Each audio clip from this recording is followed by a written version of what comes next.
Hello everyone, welcome back to our channel. और आज हम करने वाले हैं एनसीईआरटी क्लास 6 न्यू बुक पूर्वी के स्पोर्ट्स एंड वेलनेस के चैप्टर नंबर 11 को, जिसका नाम है द विनर। ये एक पोम है। तो चलिए चलते हैं अपने पोम की तरफ।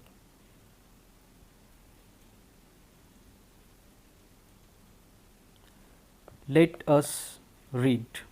यहाँ पे पोएम को फ्री वर्स में लिखा गया है। फ्री वर्स मतलब होता है जब इसके लास्ट के वर्ड आपस में राइम नहीं करते, इनमें कोई भी मैचिंग नहीं होती है। तो यहाँ पे आप देख सकते हैं इसके पोएम को इस तरह से बांटा गया। ये एक पार्ट है, ये सेकंड पार्ट है और ये लास्ट थर्ड पार्ट है। इसके राइटर हैं जॉर्जिया हर्ड।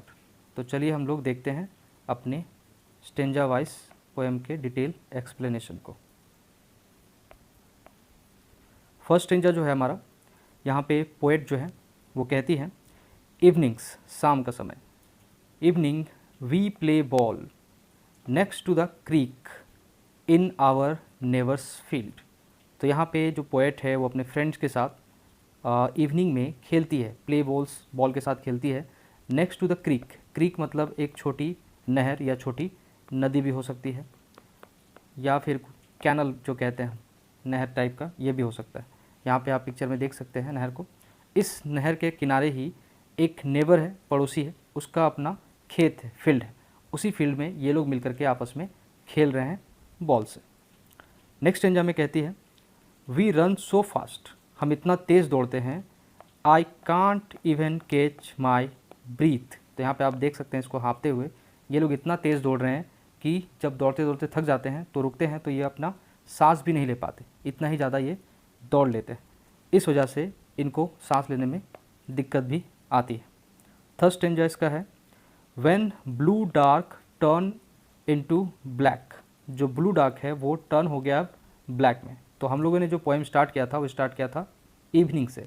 इवनिंग के टाइम से आगे टाइम बढ़ता गया और टाइम बढ़ के पहुँच गया ब्लू डार्क में। मतलब हमारा जो आसमान में ब्लू है और अब वहाँ पे थोड़ा डार्कपन आ रहा है, मतलब कि सनलाइट जा रहा है तो अंधेरा छा रहा है।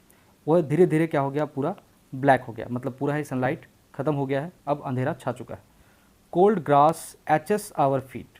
अब ये जो खेल रहे हैं बच्चे, ये नंगे पैर हैं, इनके पैरों में कुछ नहीं है। इस वजह से जब शाम हुई तो शाम को क्या होता है, थोड़ा ओस गिरता है ग्रास पे, घास पे, और वो क्या होती है, बहुत ज़्यादा ठंड होती है। इसकी वजह से जो बच्चे यहाँ पे चलते हैं वो इनको चुभता है। एचेस मतलब एक तरह से दर्द देता है और उनको प्रॉब्लम होती है पैरों में। Tree creeps close. अब जो आसपास के पेड़ हैं, जो उजाले में तो बहुत सुंदर लग रहे थे, लेकिन अंधेरा होने पे यही पेड़ हमें डराते हैं। ट्री क्रीप्स क्लोज मतलब यहाँ पे डराना। Games over. अब क्या था, जो बच्चे खेल रहे थे, कोई दौड़ रहा था, कोई झूल रहा था, कोई बॉल से खेल रहा था, इनका जो गेम है अब ख़त्म हो चुका है। Game's over. Night wins. और जो रात है वो जीत चुकी है। ये जो पोएम है इसका एक पहलू है। इस पोएम का एक दूसरा भी पहलू है, जिसे हम समझते हैं कि इस पोएम में कवि ने इवनिंग के समय बच्चों के खेलने के अनुभव का वर्णन किया, बताया उसके बारे में। बच्चे जो हैं वो कैनल या कोई छोटी सी नदी है उसके पास अपने पड़ोसी के खेत में गेंद के साथ खेल रहे थे। वो इतनी तेज़ दौड़ते हैं कि अपनी सांसों को भी थाम नहीं पाते।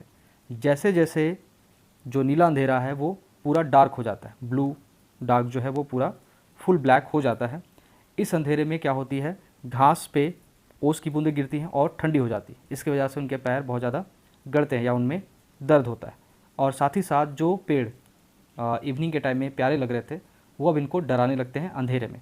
इस वजह से इनका जो गेम है वो ख़त्म हो जाता है, गेम ओवर हो जाता है, और अंत में जो रात है वो जीत जाती है।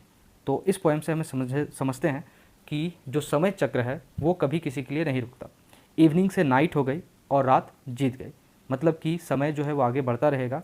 आप जहाँ हैं वहीं रह जाएंगे, लेकिन समय कभी किसी के लिए नहीं रुकेगा। और जिस दिन जब सुबह होती है तो रात भी होती है, और रात जो है वो होती है आराम करने के लिए। इसी वजह से जो नाइट है वो यहाँ पे जीत जाती है। अगर इस चैप्टर के क्वेश्चन आंसर को आप वीडियो फॉर्म में चाहते हैं तो इस के कमेंट में आप बताएं, और अगर वीडियो पसंद आया हो तो लाइक करना ना भूलें। आज के लिए इतना ही। Thank you so much.